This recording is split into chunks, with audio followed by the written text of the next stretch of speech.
தமிழக வெற்றிக் கழகத்தின் 3ஆம் ஆண்டு தொடக்க விழாவை முன்னிட்டு 1000 பேருக்கு இலவசமாக தேநீர் வழங்கி கொண்டாட்டம்.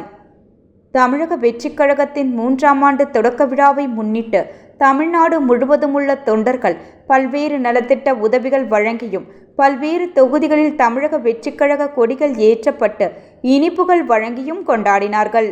அந்த வகையில் புதுச்சேரி அடுத்த தமிழக பகுதியான கோட்டக்குப்பம் பகுதியில் தமிழக வெற்றிக் கழகத்தின் விழுப்புரம் மாவட்டம் செயற்குழு உறுப்பினர் கபாலி ஏற்பாட்டின் பேரில் 3ஆம் ஆண்டு தொடக்க விழாவை தேநீர் விருந்துடன் விமர்சையாக கொண்டாடப்பட்டது.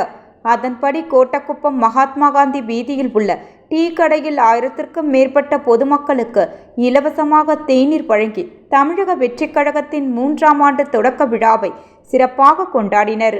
சாலையில் சென்ற பொதுமக்கள், தமிழக வெற்றிக் கழக நிர்வாகிகள் என அனைத்து தரப்பு மக்களுக்கும் தேநீர் இலவசமாக வழங்கப்பட்டது.